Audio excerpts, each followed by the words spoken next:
James is still having tacos, but this time some honeydew melon. And I'm going to talk about, I guess, anyone but you, and Harry Wild a little bit. But mostly I think James is going to do this one. Because we ran out of time the last time. And yeah, we ran out of battery, actually. No, yeah, well, yeah, battery time, I guess. Yeah. Anyway, so I am going to mention something that I didn't mention about this. Now, I was once listening to somebody talking about the vegan, like the meat products, right? The vegan stuff. And they were saying, yeah, the secret is always use liquid smoke. And for a lot of junky products, yeah, that's the key. You mean to add it to the stuff? Yeah, they always use liquid smoke. Taste? But the key to awesome vegan cooking actually isn't liquid smoke at all. It tastes like liquid smoke. So if you like that flavor, then you'll be like, oh yeah, I like that. But I don't know. I think it kind of gives me a bit of a headache. The liquid smoke does? Yeah, so many things do. And it's like being in a downwind of a wiener roast or something like that for too long. I don't know. But it doesn't work for this product. They put it in, so these guys, the big mountain people, they decided, okay, well, we're not doing, it's vegan, gluten-free, and soy-free. So but what they're using is liquid smoke, and it doesn't taste like veggie ground. So Cauli-crumble, veggie grounds does not taste anything like you'd imagine hamburger would. It tastes like, James says, sort of like a hot dog. So, it tastes like liquid smoke. But James, actually, I offered to make him these tacos with the hot, spicy chicken finger thingies that are not chicken. They're vegan too. And he said, no, not today. I'd rather go with the blend. So I'm having a little bit of indigestion, so I just don't want to exacerbate that. And when I said that if I was going to copy this product or try to make my version of this product or whatever, I actually I wouldn't follow the ingredients on the back too much, although yellow split peas, that seems like a good thing to use. And like I said, I'd use cauliflower pulp, and I'd use shiitake mushrooms ground up in there. But anyway, that's me. That's what I'd do if I wanted to make a phony meat product sort of thing. But anyways, it wouldn't taste the same as this because the shiitake flavor, like I'd soak the peas and stuff in the shiitake broth that you soak like I'd use the dried shiitake mushrooms and I'd soak them in the broth, and I've showed how I do this in the past. I use that broth for either like I put boiling water on or hot water on the dried shiitake mushrooms and let them plump up, and I save that water, the leftover water from the shiitakes, and I can make gravy or whatever from it. And what I do is I soak if I wanted to use yellow split peas like they did, I'd soak the peas in that, and so they'd absorb as much of that shiitake flavor as possible. Because what I found as a vegetarian whole life, I guess almost, is the best thing to do is to not actually go with these products. As much as possible, it's best to find recipes, to try new recipes. You might not be accustomed to making Indian food. Try making Indian food. It's great. And then, I mean, if you end up making Indian food that's more like Punjabi or whatever, and like some Indian food actually has meat in it and others doesn't. And down in the south, I guess you find a lot of recipes where there's fish in the food. So I mean, India's a pretty big place with a lot of people, a lot of different cultures, and they make different foods. So there's a lot of variety there. But often I found if I used chickpeas instead of chicken in an Indian recipe, it worked out great, you know, or whatever. So it's good to go that way. So anyway, I'm very thankful for both of these products because we were given them. And James is a pretty big fan of the Cauli-crumble, I guess. Yeah, it tasted good. I already ate. There were 3 of these on my plate just before we signed off, and in the space of a couple of hours, they're gone. So these are new ones. Yeah. Very tasty. So anyway, last we left off, I was talking about the Hunger Games. And so that was on top of the stacks. Right? Yeah. Well, just about. I wanted to mention that Rachel Zegler, who was singing the songs, I'm watching this, I'm listening to the lyrics, and I'm like, that's pretty hot. And because the lyrics were pretty good, and the melodies were sharp too, and I'm thinking, wow, you know, if this is, because I've heard about, this great country and western singer that's African American or whatever. So I don't know if this is who people were talking about. But I mean, this is on the Hunger Games Ballad of Songbirds and Snakes. And she did a great job singing. But I looked up online. I wanted to see, okay, well, if she wrote these songs and melodies, she is hot stuff. So I looked up online. No. Dave Cobb, who is a writer and producer, he did the melody writing for the songs, and I guess he'd worked with people like Dolly Parton and stuff. So he's a top guy. Yeah, he knows. And Suzanne Collins penned the lyrics. So wow, am I ever impressed with Suzanne Collins? Because I think she's the one who wrote the Hunger Games books. So if she's able to write that kind of, some quality song lyrics and write books, well, that's great. That's pretty impressive. Yeah, it is. Maybe somewhere along the line of someone who wrote a song called Suzanne Leonard Cohen. Of course, his novels were serious stuff, not popular stuff. And although I think one of them was popular, Beautiful Loser, again, his songs really weren't popular. I mean, who was it? Buckley, Tim Buckley, or Jeff Buckley, popularized Hallelujah. Anyway, so yeah, that guy might be a little bit like another guy who wrote with a country and western performer.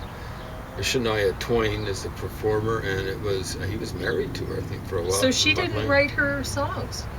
Oh, she'd write the lyrics. Oh, okay. He'd contribute to the music. Oh, okay. So he was a producer for a while for Def Leppard, and that's why some of her rocking stuff sound like Def Leppard. Well, he co-wrote some of that stuff, some of the more rocky stuff. Well, hey, a lot of people like that. Oh, he had an amazing ear for what was popular. It's just, I just can't see anyone really cheating on anyone, much less Shania Twain. But he was a cheating chimp, and she did the right thing. She dumped him. She had one song like that. Oh yeah, what was it? If you're not in it for love, I'm out of here. I hope she sang it to him when she gave him the message. Good on you, Shania. You're a good Canadian woman. So anyway, anyone but you. Now, I was surprised that I got a few laughs out of this. So this isn't good for nothing. It's good for a few laughs. The part, like the pants like a flag, that, oh my gosh, did I ever laugh. It's okay. That wasn't an earthquake, folks. It was just the gate coming a little bit loose. We didn't have much of a wind going. It might have knocked my camera a little bit. Yeah, so it will be. If it happens again, don't go phoning up. emergency or something like that. But anyway, there were a few laughs like that. I got a few laughs out of this. But Sydney Sweeney was a terrible actress. Terrible. Too bad for a leading lady. Even in like a romantic comedy sort of thing. Not good. Is that her on the cover? Yeah, there? yeah. Oh, she's in shape. I know, both of them are very attractive be in shape, people. too. Yes. And there were some funny scenes. Honestly, I was writing poetry, so it wasn't a waste of time for me. I'm doing something else and whatever. And like I said, I got a few laughs. Harry Wild Series 2. Now, I wasn't a fan of Dr. Quinn, Medicine Woman, but I thought, when I saw this, I'm like, hey, well, I wonder what she's doing. What was the name of that woman? Jane I Seymour borrowed the stuff for free. like yes, that, yes. She was an ageless wonder for a long time. She's still putting stuff out. She still looks pretty good. Yeah, So, that's her. Yeah. Anyway, she was in a James Bond flick, like I think in the early 70s. No. Yes, way. Wow. I think it was So her. anyway, I get my stuff from the public library for free, and sometimes I see these things come up, and I'm like, oh, okay, well, let's try that out, whatever. Because, like I say, I am doing other things, cooking, writing poetry, doing artwork, whatever, when I'm watching movies, so it doesn't really matter what I'm watching that much. So anyway, if it's good, then I put stuff down and I watch it completely. But there's very few things that I watch completely. And honestly, I didn't even watch the Hunger Games completely. And I like that. You've generally liked that series. So anyway, yeah, this, I don't think many people would want to watch this. They'd watch a few minutes and they'd be like, wow. Because really, Dr. Quinn, she's not playing as much as she's in the front on this cover, because she's going to sell it, because you recognize her, right? You're like, oh yeah, what's she up to now? Just like I thought. But this guy here, he's the lead, really, in this. Yeah. And he's dreadful. Absolutely dreadful. Oh. He is not an actor. It doesn't actually help people when you let them act and pay them to act and they're not up to it. It doesn't help them in the long run. Encourage them to go maybe do some little theater productions or something like that. Or go to just practice at home, yeah, or whatever. But study dramatic arts. Or don't do it on the screen where it's recorded and people can see that. For growing up in public, it's no good. So there's been a lot of young actors who you see them you see them when they're older, and then later on you're watching TV shows and you go, and they're reruns or whatever, and you go, oh, that's so and so, I recognize, and that's great, right? But usually when you see them when they're younger, and you've only really known them when they're older, and you're like, yeah, they're a really great actor. And you see them when they're younger, you go, I should have noticed they were a good actor then too. That's usually the case, right? If they're Absolutely. good later on, they're usually good at the beginning, but they're not growing up on screen. They've already become a good actor before then, is what I'm saying. There's a lot of kids that they're on screen, but they should not be there. It doesn't do them any favors when they suck as actors and you're recording them sucking as actors. They end up knowing they're lousy. Yeah, eventually, maybe. Danny Bonaduce, he was the bass player on Partridge Family, the little red-haired guy. Yeah, I didn't little watch the show. Smart mouth guy kind of guy. I think he had red hair. Anyway, he ended up being into drugs. He's got one of those Seth Rogen kind of voices. Like he's too much inhaled smoke. But I'm afraid he got involved with lots more serious stuff than that. He survived. I think he became something like a talk show host or something like that. But he just wasn't made for that. He was pretty funny, back then. He was a better actor than David Cassidy, I gotta say. And maybe, well, Shirley Jones, she was the mother in the Partridge Family. She actually had quite a career in the 50s doing musicals, because she actually had, I didn't realize she had a singing voice, but I've seen her in a few, I don't know, Carnival or whatever, a couple other.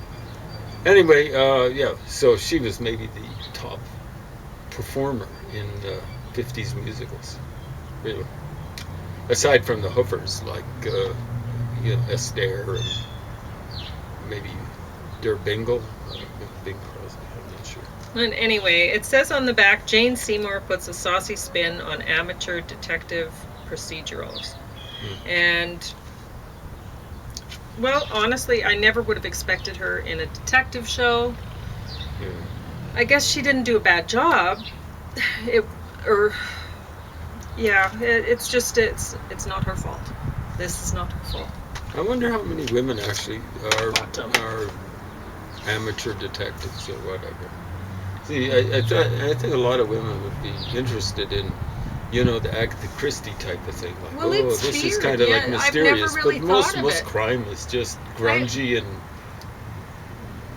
bloody I've always and gory. I've always thought that it'd be men who would be, like, it'd be ex-policemen. Mm-hmm. That's all I would have expected. I think so. I mean, I'd like to be able to solve some mysteries. I try to solve mysteries when it comes to ancient history and stuff like that. But it would be awful, maybe there gruesome, are a lot of gory. women in it. I don't know. Well, if it's a lot of it would be trying to find cheating husbands or something like that, and a lot of it might actually just be following somebody's credit card. Really. Like even when I was at the cop shop, like, that wasn't my choice, folks. I was parachuted in there by the city. They were starting to get more and more serious about white collar crime. Like, there were guys who actually had a little bit of college education, university education, and not just college education. And so they'd be looking at things like, they'd be starting to look at computer crime, looking at spreadsheets and all this kind of stuff. It's the way of the world nowadays. So anyway, well, the way of the underworld, much of it, just. So I guess corruption, I will bribery, put this beside you where I'm sitting. Yeah, there we go. And then you can spin it while you talk to people. And I'm just going to take this in. Can you tell me how much time is Oh, yes. Okay, we're at 15? Oh, you have over 10 minutes. Okay. Less than 15. Okay, so the other day I was reading. Well, I started. I do this earlier today. Started reviewing these. So I probably reviewed this before. A student's vocabulary for biblical Hebrew and Aramaic. So this was text assigned for Hebrew at a university that I went to. I'm not going to say which one, but I will say that I suspect it's even used in places like Harvard and stuff like that. It's very good for vocabulary. It's got words arranged by frequency, and things are divided up into sections. I think they find that with most people, 10 or 20 words per day or for several days is about all people can absorb when they're learning, and our language. And so here we've got the first section 1, Hebrew words occurring more than 500 times. And it starts off with a preposition, onto, towards. So it's kind of said L. I don't think they usually say the glottal stop, but I checked it in because it's written. And then the next one is Elohim, which is God.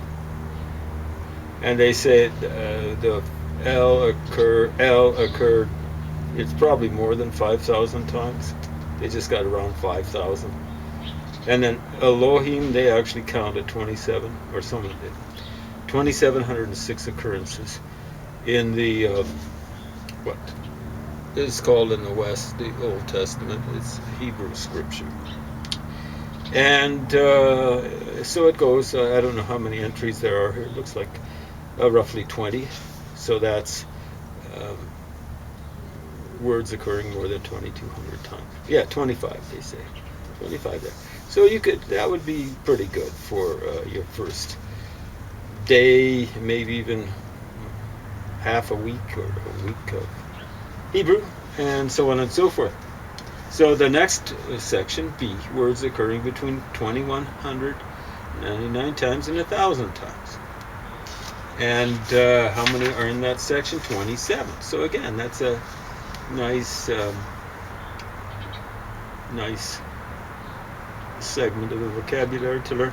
28 times for the C section, 26 times. So it looks as though they like dividing the stuff up into roughly 2 dozen to 30 words. And so it just goes on and on like that. And I think there's roughly 2,000 words in here. So I was mentioning before, when it comes to Chinese, Japanese, and Korean vocabulary, they figured you got 2,000 symbols. It's not the same thing as words, but 2,000 symbols. You can read a newspaper. You might be able to read an old-fashioned newspaper dating from before 500 BC in Hebrew. Of course, there's no such thing. But you might be able to get a pretty good read for the Hebrew scripture in the original, with if you had all of these words memorized. You'd have to understand the grammar. There's a lot of people strutting around thinking that they are really sharp because they can kind of read French, and they don't understand. They've been taught a little bit of French, in the lower grades perhaps, a little bit of the grammar. And much of the grammar is similar to English. You just chuck the adjectives after the noun, with a few exceptions. And, like the word order is basically, as I recall, subject, verb, object, as it is in English, on and on it goes. And then they think they know Latin, and of course they don't. They'd be pretty well hopeless at it because they know a lot of Latin vocabulary. We've got so much of it in English. Auscultation. Auscultationis, it basically means something like hearing. Auscultation in English is hearing done by a doctor when he uses a stethoscope on your chest or your back or wherever, on your toe if he decides to do it. I'm just joking. I've had people auscultate my stomach when you've got when you're in the latter stages of kidney failure. You have a hard time passing anything, and they'll actually be listening to your grumbling in your stomach. They're hoping to hear some. So yeah, you suffer from, it feels almost like terminal constipation. Anyway, highly recommended. It's not very costly. I don't know what it has as a price back here. It didn't have a price, but it was pretty cheap back when I got it. Published in 1984, but they aren't adding words to biblical Hebrew. Good in 1984. It's good. What is that? 40 years later, 2024. Now this thing, I was saying it doesn't have the vowel markings, but it does. I just was looking at it recently. I'd forgotten what it was like. I've gone through it all. And biblical Hebrew vocabulary cards. I don't like the cards as much as I like lists. Some people love the cards. The trouble is with cards, I like keeping them in order because I want to know when I've lost one. It's so easy to lose these. 1, 2, and I like having them in order. Stuff like that. Though the one good thing about this is this has some derivations in here. For example, 4 in Hebrew, 40 is derived from 4. Their word for 4, and I guess 40 is derived from 4 in a certain way, but it's basically something like fours is 40. And so they'll have those on a card, and then they'll have a separate card for 40 as well. I can tell. 20 is tens, actually. Something like that. Anyway, this comes reasonably recommended. You get 2,000 words. See how compact that is by comparison with this right here? The writing isn't as big as here, but it's pretty legible, really. Even the Masoretic dots, however you want to mispronounce it. And the writing is quite large here. And it's a little bit idiosyncratic, but it's okay, the writing. It's a little bit different than what you'll find in most printed text. This one is just classic printed text writing. This one's a little bit idiosyncratic, but it's okay. You get used to it. The ends look almost like K's. What the heck? Yeah, so pretty good. Comes in a nice solid packet. Gonna break down easily. So the other day I was starting to read a little bit from the Old Testament, the Exodus, I should say. The exiting from Egypt. And there, it looks as though about where this X marks the spot, plus marks the spot, it looks as though part of a comet or meteorite hit the world.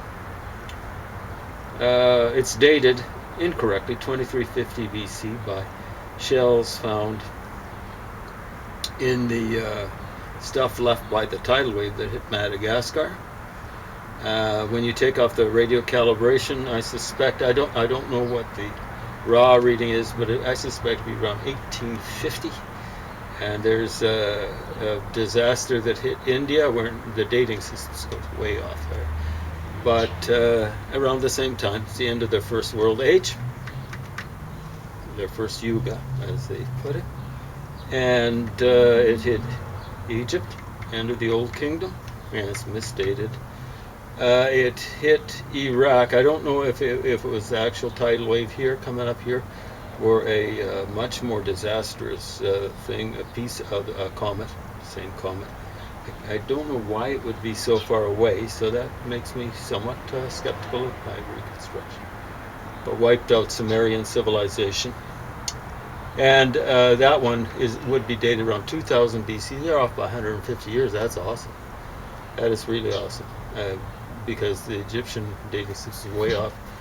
It's recorded as the legend of the 10 suns. Those would be the pieces of the comet coming in. Presumably as bright as the sun, just before impact. And there's a flood recorded then. A flood, not the flood, not the huge flood, but the land was flooded and stuff like that. So it was a disaster. All related to the